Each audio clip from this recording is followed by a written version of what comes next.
First and foremost, just want to offer all honors, praises, respect, acknowledgement, and thanks to the great King of the universe, to the God of our fathers, to the God of Abraham, the God of Yitzchak, and the God of Yaakov. Thanking him for all things and everything. I bid you in the tongue of our forefathers, Shabbat Shalom L'Kol. Please be seated. Thanking the Most High God for life. Thanking him for strength. Thanking him for food, clothing, and shelter. Thanking the Most High God because he is good and his mercy endures forever. Thanking the Most High God for my life. Thanking him for the lives of my family. Thanking him for your lives and the lives of your families. Thanking the Most High God because he is good and his mercy endures forever. Thanking the Most High God for the life of my teacher, Hamore Mishael ben Yisrael. What I am going to ask is, I plan to do a quick summary of the portion, and I'm going to talk about a couple of other things. I would like for all of the youth to be in here. One, because I want to touch on things that I think is going to affect them. And I also, during the discussion, I want them to, if there are any questions that they have or the things that they want to address, I want them to feel free to do that during this time also.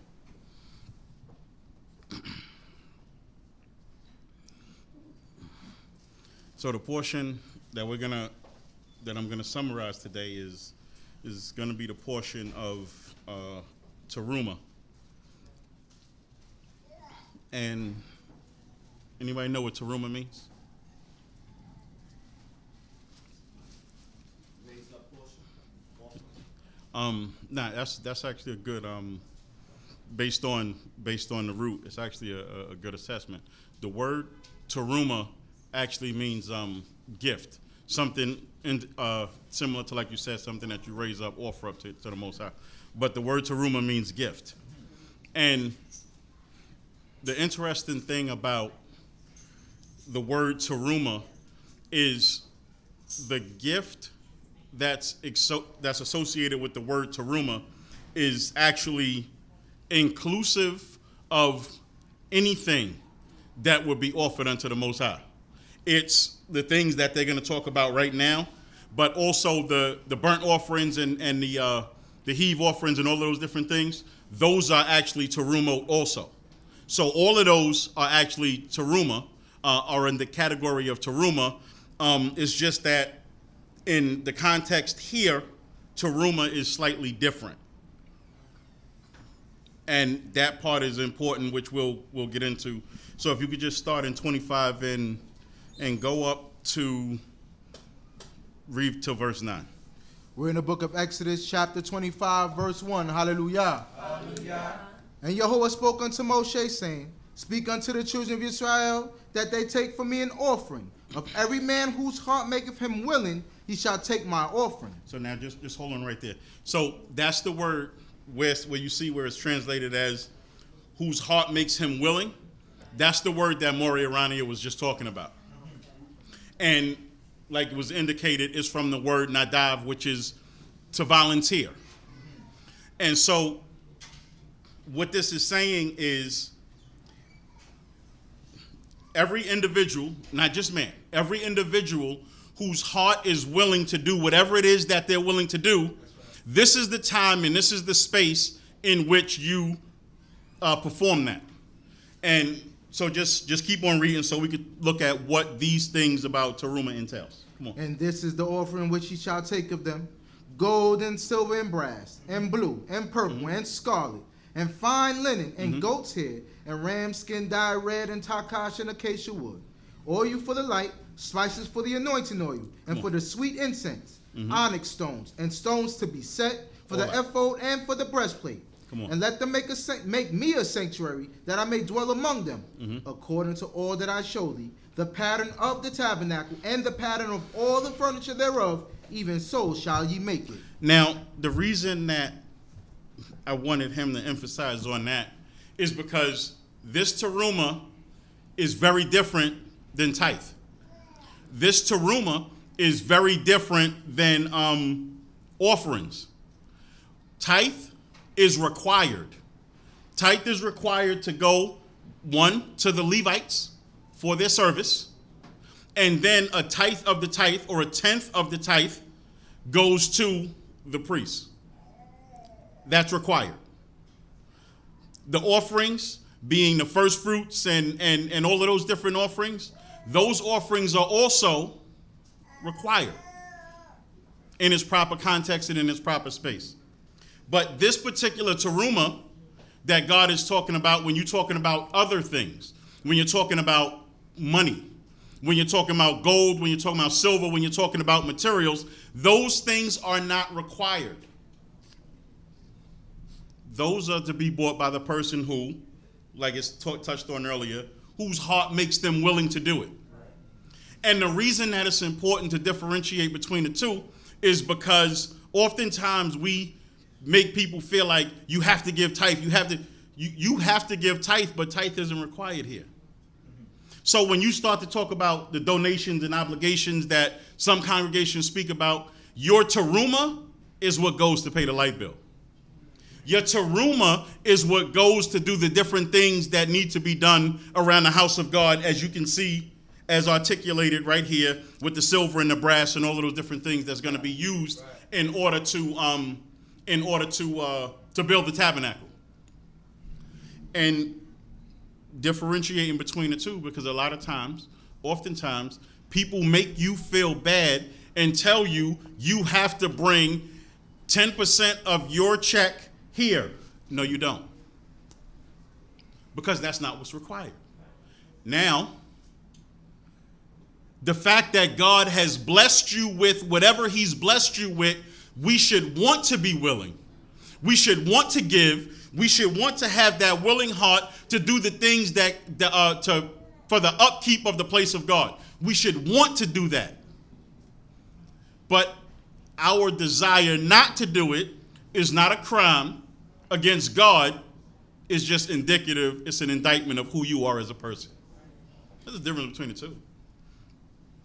And I just wanted to clarify that, because when people talk about tithe and when you mix up the two, God's money and the things on how you deal with God's things are very specific.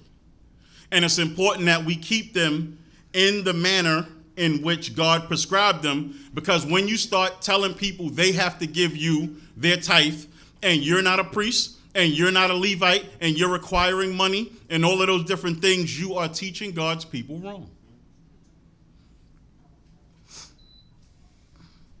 The rest of the portion is going to talk about the Ark of the Covenant and making of the Ark and the dimensions and so on and so forth. And actually, I meant to do this. I want to stop and also take another moment to ask you to give another round of applause for the Maftir.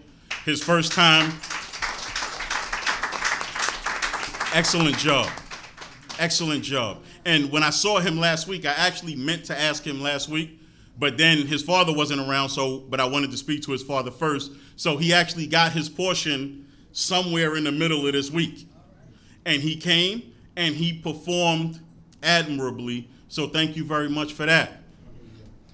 I touch on that because sometimes you give adults a portion like 6 weeks in advance, and they be like, I don't know, let me look it over again.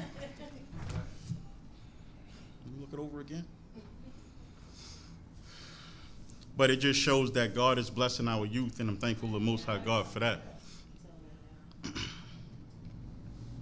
So the portion talks about the Ark of the Covenant. The portion talks about the tabernacle itself and the different materials that are used for the tabernacle. And just to touch on this word, the takash that they translate as sealskins, and the controversy surrounding that. What takash is basically just another type of leather that's used to go on the tabernacle as a layer of waterproofing so that water doesn't get into the tent. Wanted to touch on that as well. And the curtains and how the curtains were made, the fine twine linen and goat's hair and all of those different things, and how they're looped together. The boards and how the tabernacle is put together to be a mobile structure that they can erect and take down as they're moving throughout their time in the wilderness. The tabernacle had its purpose for its time, and it was important in its time. But when David came along, and again, that's one of the major reasons that God loved David the way that he did, because David's heart was always willing for everything as it relates to God. So David saw that he had this nice fancy house, and he said, God's tabernacle, God's Ark of the Covenant, and God's things dwell in tents and curtains. That doesn't set right with me. And so David set up the different things that he set up in order for the tabernacle to the temple to be built. The temple was not built by David; it was built by Solomon. But it just shows you that something that David had in his heart that he wasn't allowed to do, he made the necessary preparations in order for his future generations, in this case his son, to be able to build the tabernacle of God. Right. And so I want to take that point to segue into what we're going to talk about for the rest of the time. And that's going to be, how do we as a people learn how to get along? How do we as a people set the requirements and a standard for our children to be able to grow up in a place and in an environment that we say is godly? So in them growing up in that environment that we say is godly, we can't show them ungodly things in what's supposed to be in a godly environment. Am I right or wrong? Right. Does that make sense? Yeah. All right. And so I want to touch on a couple of things, and then I'm going to go into the main topic. But the first thing I want to touch on is I want to touch on Torah versus social pressure biases that are based on culture, social pressure based on cultural biases, because they're actually different. And I want to talk about the difference between the two. Torah is qualifiable. You know when with Torah, it's either you're doing Torah or you're not. Right? Simple. Right. Social pressures are actually arbitrary, and they're based on the varied variety of different factors. One of those major factors being where we come from, how we were brought up. Me being brought up in Brooklyn was vastly different than how someone was brought up in the Caribbean or down south or wherever it is. Does that make sense? Yeah. And so oftentimes what happens is we assess a particular thing based on where we come from. And we act on it, we speak about it, we put pressure on other people in the things that they're doing based on our perception of what's right, not using Torah as the guide. That makes sense? We good so far? Mm-hmm. All right. What I want to do is, I'm going to take a minute, I want to talk about Sammy Sosa. Everybody know who Sammy Sosa is? Yeah. Sammy Sosa is a baseball player. Dominican. Sammy Sosa, in his heyday, was probably the same complexion as me. Right? A little darker? Maybe a little darker. Okay. Much darker? It depends on the light, whether he played a day game or a night game. But, okay, much darker than me. Right? If you could put if you could put the two pictures up of Sammy Sosa, the old Sammy and the new Sammy, that'll be helpful. So if you look at the new Sammy Sosa is light like MJ. Not Michael Jordan, Michael Jackson. And so what happened is, throughout the course of Sammy Sosa's life, whatever it is that Sammy Sosa went through, as he started to feel the need to bleach his skin to the point that he went from as dark as he was to as light as he is now, and his nose and all of those different things, people dragged Sammy Sosa. He doesn't love himself. He hates himself. He hates where he comes from and all of those different things, which may all be true. So I saw an interview with Sammy Sosa not too long back. And the interviewer asked Sammy Sosa about his complexion. And Sammy Sosa's like, that's the difference between the two. And they asked Sammy Sosa, like, how you look now? Like, you know, what happened? And Sammy Sosa said what? And the interviewer's like trying to dig in, and he's asking him, what happened? Why did you feel the need to do all of this? And Sammy Sosa's response to the reporter was this: I'm happy. I don't know why everybody else is so upset. I'm happy. This is what I want. I'm happy.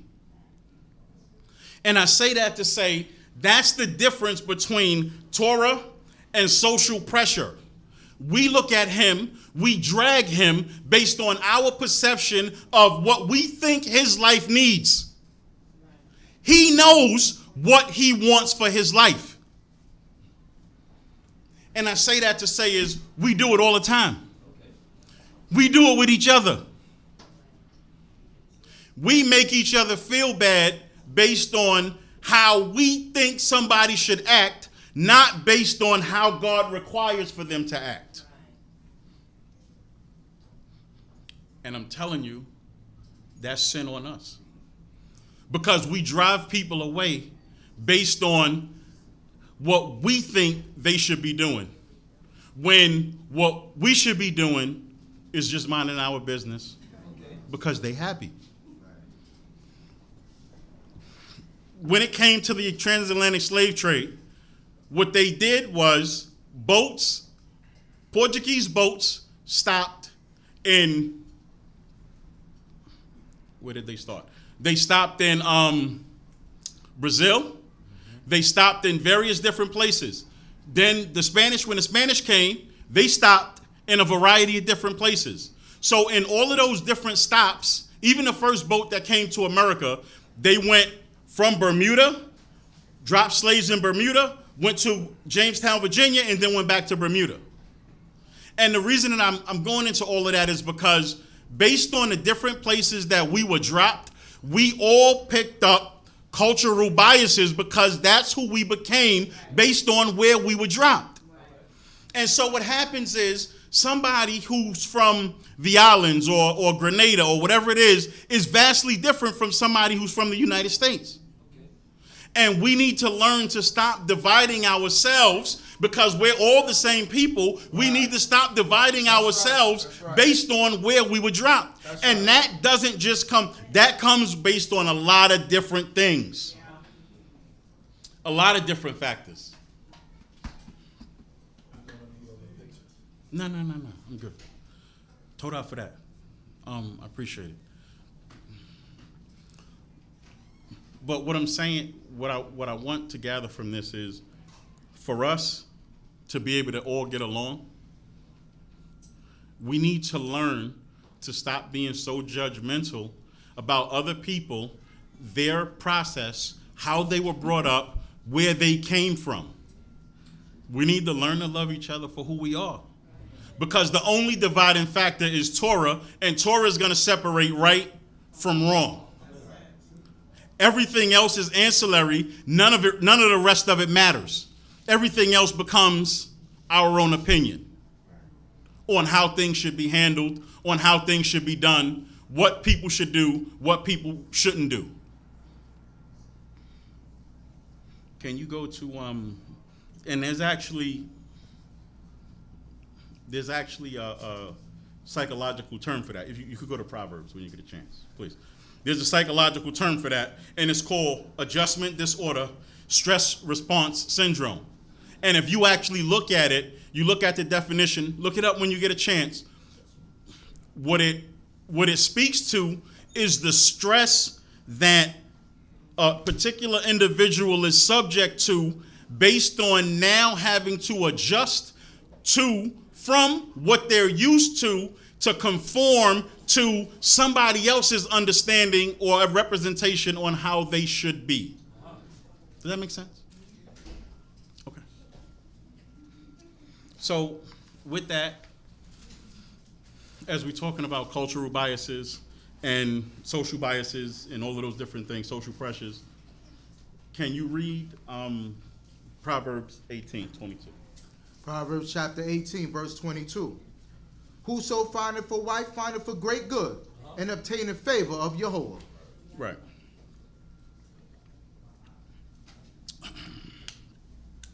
So for the rest of the time that we're here, we're going to talk about male-female relationships, men, women. And like I said, for the younger people, if y'all have questions, different thing, feel free. It depends. It depends. Because sometimes what happens is the older people like to overshadow the younger people, and then the younger people can't talk. Questions are open for everybody. However, because it's our responsibility now to raise young boys into proper husbands and young girls into proper wives. Now, what a proper husband or a proper wife is actually doesn't depend on my opinion. It doesn't depend on my opinion. It's not based on that at all. What a proper husband or wife is based on Torah, and then the family structure which a particular individual provides, a particular individual as parents provide for their children. We go so far? All right. So now, I know he read he gave the scriptural structure of male-female relationships, right? When a man finds a wife, he finds a good thing. We know in Genesis where it says, and he shall leave his father and his mother, and he shall cleave to his wife, and they shall become one flesh. We know that. I want to put it in today's terms. Okay. I want to start with, I thought you was going to be in Bahamas, so you got to forgive me because I had this already set up. I want to start with Chief Prince Jeriel's generation, right? How that would be spoken in Chief Prince Jeriel's generation would go something like this. I guess you say what can make me feel. Come on, y'all know it. Y'all know that. That's what I'm saying. Y'all know it. That's how it would be said in his generation. Am I right or wrong? Okay. We good so far? Okay. In my generation, it might be said something like, I think about the day I met the perfect stranger. I think about us, right? Over on the other side of town, in Mech neighborhood, right? It might have been said something like this. When I'm alone in my room, sometimes I stare at the wall, and in the back of my mind, I hear my conscience call, telling me I need a girl who's as sweet as a dove for the first time in my life. I see I need love, right? Right?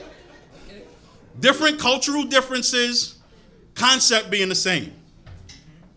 What I did do is, so I reached out to the kids, to my kids, to ask how it would be said in your generation. They gave me a couple of songs that I can't really repeat right now. I can't really repeat those. But you know what I mean. Y'all know what I mean, right? Pop Smoke, what you know about love? You know what I mean, Ellie? You know what I mean. You know what I mean. But the point of it is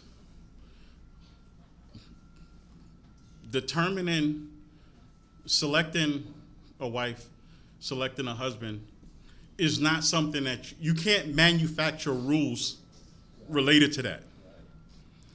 That's not something that leadership can dictate. Because what's good for me and my family might be different than what's good for you and yours.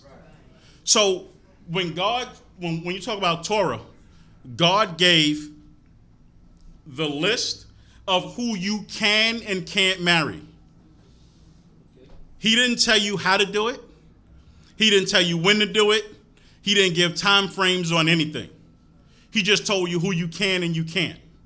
And because that's the way Torah is set up, leadership it's always going to be problematic when leadership tries to dictate a one-size-fits-all solution for a variety of people that were 12 tribes scattered all over a broad land. And then to try to do it now, forget about it. Forget about it. Can you go to Genesis 24 and then 1 Samuel 25? Read those two, please. Genesis chapter 24, starting from verse 64. And Rebekah lifted up her eyes, and when she saw Isaac, she alighted from the camel. And she said unto the servant, What man is this that walketh in the field to meet us? And the servant said, It is my master. And she took her veil and covered herself. And the servant told Isaac all the things that he had done. And Isaac brought her into his mother's tent and took Rebekah, and she became his wife, and he loved her, and Isaac was comforted for his mother. Come on, now go to 1 Samuel, please. 1 Samuel, which one was it? 25, right?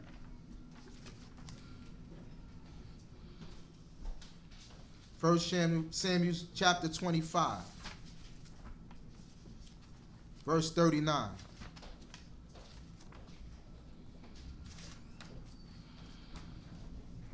And when David heard that Nabal was dead, he said, Blessed be Jehovah that hath pleaded the cause of my reproach from the hand of Nabal, and hath kept back his servant from evil, and the evil doing of Nabal hath Jehovah returned upon his own head. Right. And David sent and spoke concerning Abigail to take her to him to wife. And when the servants of David were come to Abigail to Carmel, they spoke unto her, saying, David hath sent us unto thee to take thee to him to wife. Right.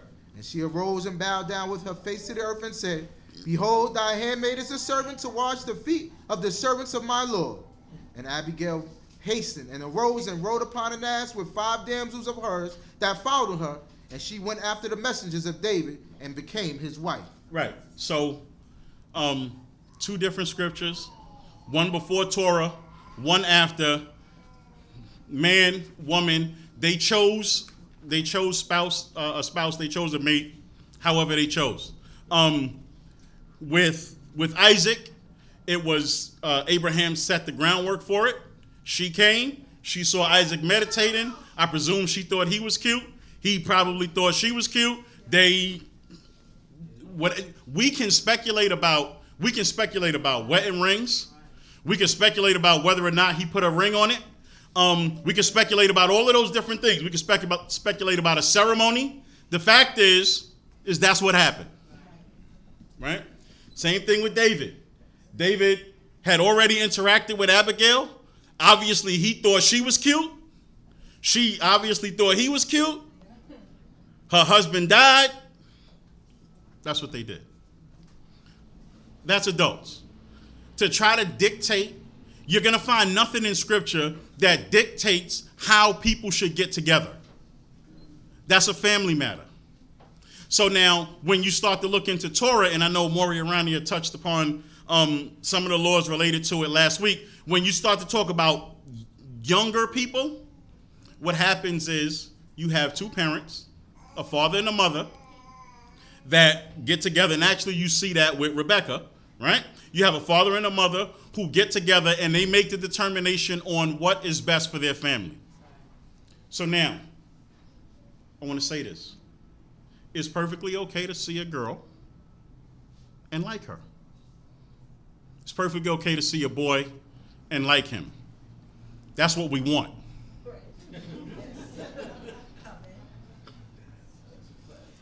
What we also want is for it to be done the right way.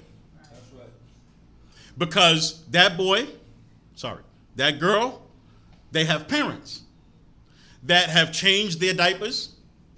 They have parents that have raised them up and did all of those different things and had big plans for them for their life.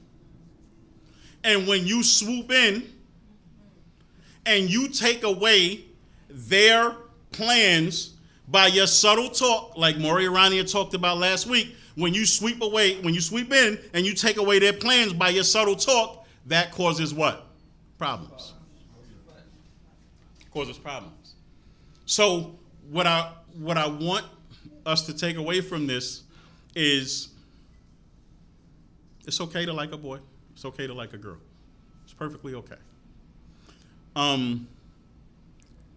The right way is once you realize you have these feelings, you need to talk to their parents. Because you need to get permission, and they need to get permission. So now, I am going to offer a piece of advice, but this is just me. This is just my thing now. You might want to just ask her first, hey, you like me too? You might want to do that. Because what you don't want to do is go to somebody's parent and be like, yo, I like your daughter and blah, blah, blah. And the parent comes back and like, yo, she doesn't like you. And that could be pretty embarrassing. So you might want to just check, but that's just me. That's just me. So if you want to talk to Teese, just ask her first, because Teese is who she is. And then, once you asked and you okay, then you come talk to me and Tats, and then we can figure out the rest. That's just a piece of advice.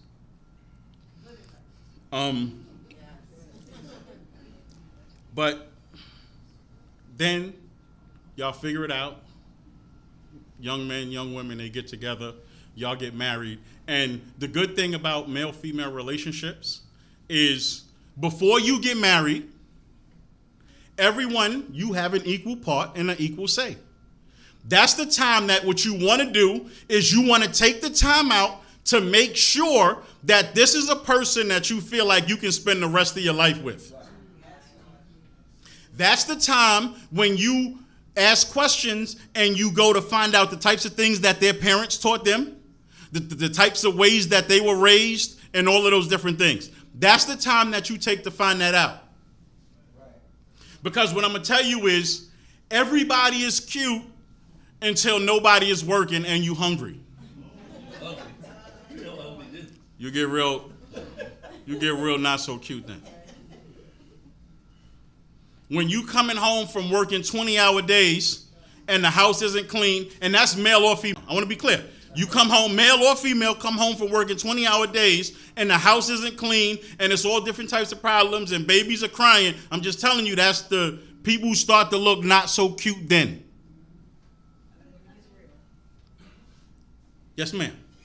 Question regarding asking a parent.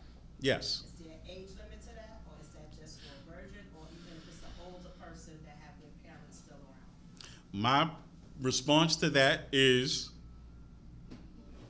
that's between you and them.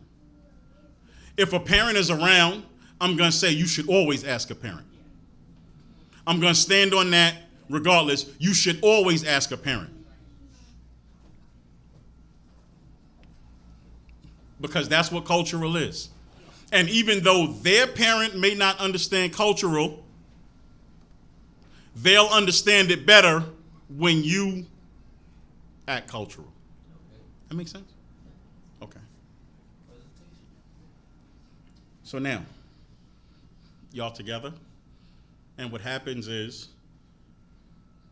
during the path, male and females dictate what the nature of the relationship is going to be. Y'all supposed to be able to work that out together. If y'all just courting, and if y'all just courting, and he making you make full 7-course meals and all of those different things, you know what? If that's what you decide to do, just bear in mind that's your choice. And parents are different, because if y'all just courting, my daughter ain't making you 7-course meals. She ain't bringing you a plate. Matter of fact, I might make you bring me a plate.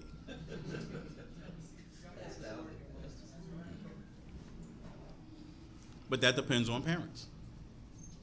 And everybody is different. And it's okay for everybody to be different. The point that I'm making is, y'all need to set the guidelines on what y'all want. If you set the bar low at the beginning, when you think the bar is going to raise, because you set the bar low at the beginning. And I want to be clear. This typically happens with women, because oftentimes women may not feel like they can say the things that they want to say. Before you're in a relationship, then is the time to say those things. That's the time. And you have every right. And if the person's responses aren't indicative of what you think you can live with, then you need to take the necessary steps from there. Don't move past, don't move into further in a relationship, because then what happens is feelings start getting involved. And when feelings start to get involved, the mind doesn't really think clearly. Y'all with me so far? Yeah. All right. So, listen, one of my favorite songs is Reuben Studdard. Why are you trying to change me? Change everything you made that made me. Come on, man. That's what you see is what you get. So once a male and a female are in a relationship, men need to be careful how they deal with that sister that's now in a relationship. And that's important because sometimes people don't know boundaries. And when you cross boundaries, people get very upset. When you cross boundaries.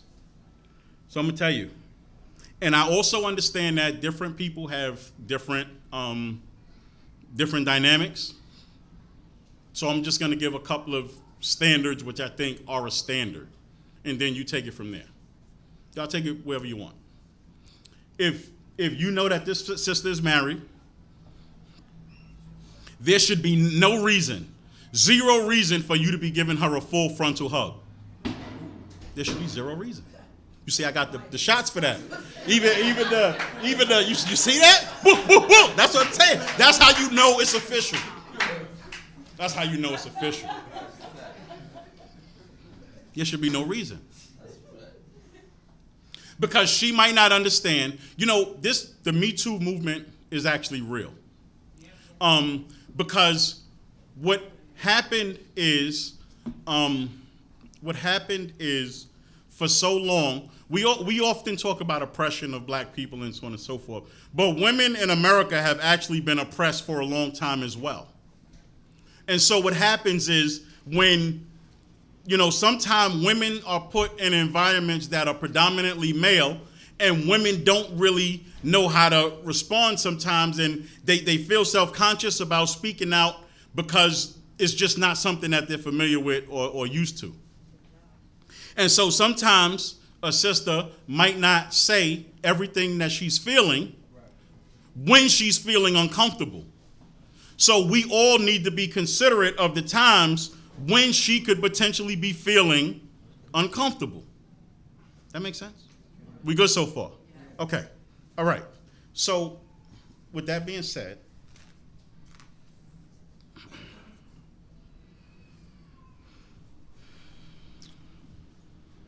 I lost my train of thought.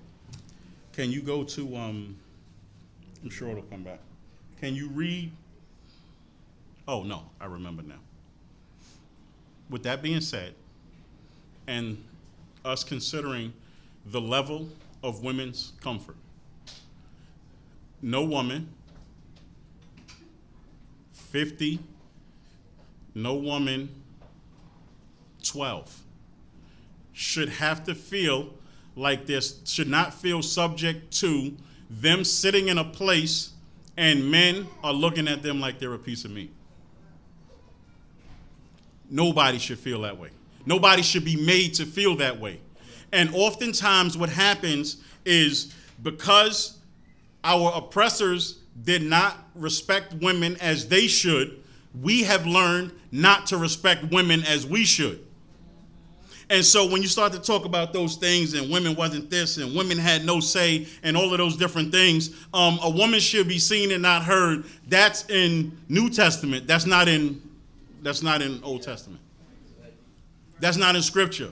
What you're going to actually read when we going through the afternoons, you're going to read, we read part of it last week. We had a woman who was king for 6 years.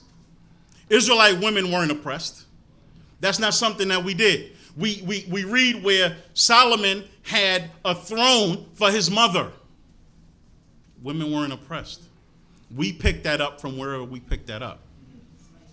And we need to leave it right where we got it from. Can you go to Deuteronomy 24, 1-4, and then read Malachi? Deuteronomy chapter 24, verse 1. When a man taketh a wife and marrieth her, then it comes to pass, if she find no favor in his eyes, because he hath found some unseemly thing in her, that he writeth her a bill of divorcement, and gives it in her hand, and sendeth her out of his house. Right. And she departeth out of his house, and goeth and becometh another man's wife, and the latter husband hateth her, and writeth her a bill of divorcement, and giveth it in her hand, and sendeth her out of his house. Or, if the latter husband die, who took her to be his wife, her former husband, who sent her away, may not take her again to be his wife, after that she is defiled. For that is an abomination before Jehovah, and thou shalt not cause the land to sin, which Jehovah thy God giveth thee for an inheritance. So as he's going to Malachi, I want, from a Hebrew perspective, I want us to consider that the word wife and the word woman is the same word. So oftentimes we start to take English and we start to kind of confuse the two, and we say things like, yeah, I mean, I was his woman, but I'm not his wife. Well, what was the difference, actually? What's the actual difference? Right. In Hebrew, the word is the same. Right. So it's very difficult for you to make the case that y'all been in the same house for 2 years, Right.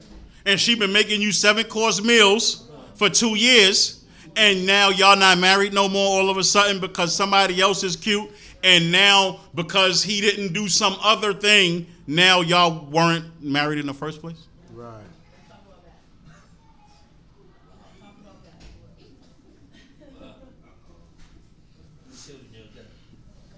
I ain't even talk about that. I ain't even go into all that. I don't want to. But I'm just saying, from a Hebraic understanding, wife and woman is the same word. That's right. Teach that. Can you read Malachi? Malachi chapter 2, verse 14. Yet ye say, wherefore, because Jehovah hath been witness between thee and the wife of thy youth, against whom thou hast dealt treacherously, though she is thy companion, and the wife of thy covenant. Come on. And not one hath done so, who had exuberancy of spirit. For what seeketh the one? A seed given of God. Therefore take heed to your spirit, and let none deal treacherously against the wife of his youth. Amen. For I hate putting away. Can you read that again? For I hate putting away. Just read it one more time. For I hate putting away, saith Jehovah, the God of Yisrael, and him that covereth his garment with violence, saith Jehovah of hosts. And the reason that I wanted him to read those two together is because I want us to consider that with power comes great responsibility. So, Ray, the Torah related to divorce is that if you find something unseemly in her, you can write her a bill of divorce and you send her out of your house. That's what Torah says. But then when you look at it from the other hand, when God says, I hate putting away, that put things in perspective, because now when you grab the pen, before you start writing, now you need to start to consider how God feels about what you're about to do. Those two things need to go together all the time. Because, and I know there's been these huge debates. There's been these huge debates about what an unseemly thing is. Huge debates. So now I'm going to put it to you like this. You as a parent, right? Now your daughter comes back to you crying. Your sister comes back to you crying because some individual got upset for some ridiculous reason and wrote a bill and just sent her out. How does that make you feel? And then think about how that makes God feel. Because when you look at that whole portion in Malachi, the portion in Malachi, God says, be careful not to deal treacherously with the wife of your youth. That part of it's important. So you don't start dealing and playing with people's emotions and all of those different things. If somebody tells you that they want to be a wife and that's the parameter that they set when y'all get together, you can't now start talking about, well, nah. After you've done the things to make her think that she's a wife. Y'all with me so far? Absolutely. Okay. All right. So what I did was, just like with marriage, I came up with a couple of generational translations on the law about the bill of divorce. Y'all with me now? All right. I ain't gonna sing these. I ain't even try. In Chief Elquana's generation,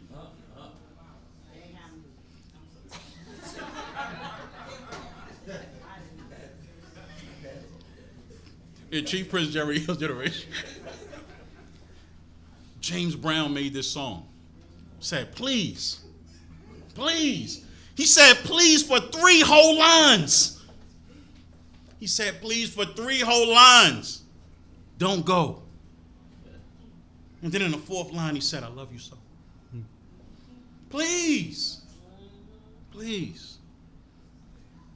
In my generation, you got Tony Braxton. I'm going to unbreak my heart. Tell me you love me again. Not that song. Not that. No. Not that one. Not that one. I prefer mine.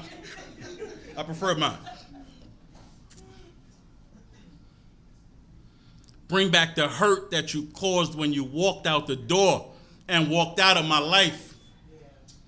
Uncry these tears. I cried so many nights. In your generation, it was also very difficult to find something similar, right? So the best thing I got was pass on that chick like Stockton. That's the best I got. Sorry. I'm just joshing. That's the best I got.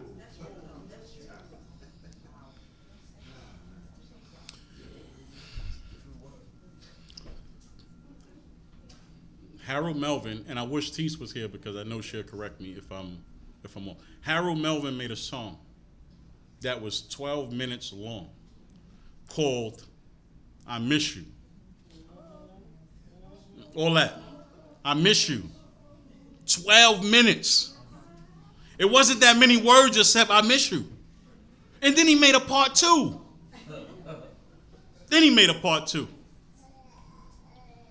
Why am I talking about that? Because for men and for women, right? I'm not going to cry. I'm not going to shed no tears. When you break up with someone, a part of you goes too. And that's why it's important. That's why it's so important to take male and female selection very serious.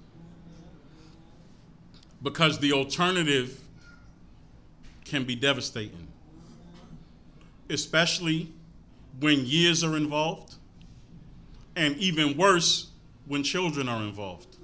Because what happens is, when children are involved, all of the pain that you feel, they feel as well. And so when you start to talk about trauma and all of those different things that we are dealing with, that we deal with, that oftentimes we don't even know that we dealing with them in this manner. So for me, right, I've been breaking up with girls. Girls been breaking up with me since I was like 14. You know how much heartbreak and trauma that goes into that? Because what happens is every time you split with somebody, every time you split, whatever the part it was that they took with them, you build up a resistance to it. So the next person that comes can't, that's a barrier between you and them because a resistance was built up against it. And that's a major reason that relationships don't work. Because you can't fully get close to a person because it's not that they don't trust you, they don't trust the other person, and you're just a byproduct of what walked away.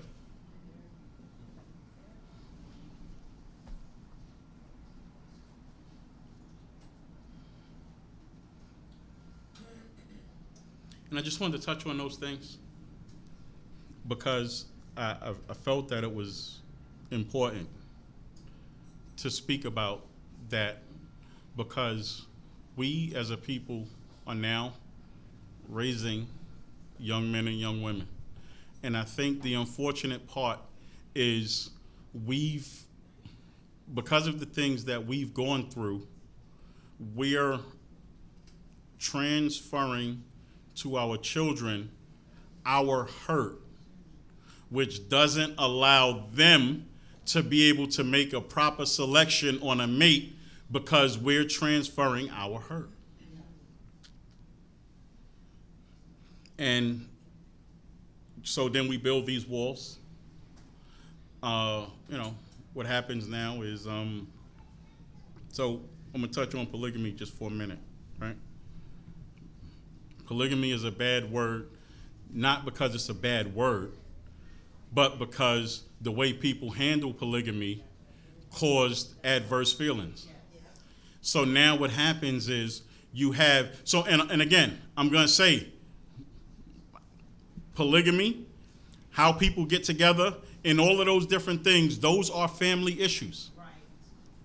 Those are also family issues.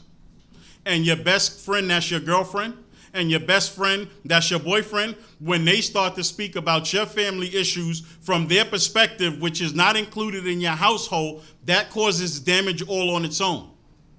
But what happens is, but getting back to polygamy, what happens with polygamy is that because polygamy is such a bad word, you have a group of women that you're already writing off a whole group of men that could be very good men because of the experiences, probably not that you didn't even experience, somebody else did. And so you're writing off a group of people. And so now you left with, what's the pool, right? I mean, just think about right now what the pool is that's out there. In Atlanta, not much of a pool in Atlanta. Because 4 out of every 5 in Atlanta, so the pool in Atlanta is what it is. When you start with, so now when you start diminishing that pool, and I want to talk about, and this is, I know it's regarding women, but it's really women and men. When you start minimizing that pool, so now you have the whole pool of Atlanta, which try to find a husband somewhere else. Then you have the pool of people who don't go to school and have no education and don't want to work and all of those different things. So now you take them out the pool. And then you have the pool of people who are just off and not on their meds and a variety of different things. And now you take that pool. Just think about what you actually have left.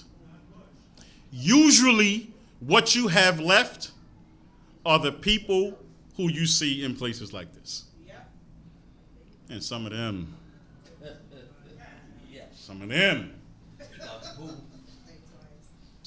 need to be kicked out the pool. So when it comes to those, you actually minimize your options. So I just wanted to talk about that. I know some of y'all are a little younger, which is fine. But it's something that y'all really need to consider for y'all as youth coming up. But it's also something that we need to consider as adults, because now we need to create a space that's conducive for raising husbands and wives. And when it comes to raising husbands and wives, once you start giving more leniency to boys than you do girls, and you start giving different standards to boys than you do girls, you are automatically perpetuating exactly what happened with us and what happened before that.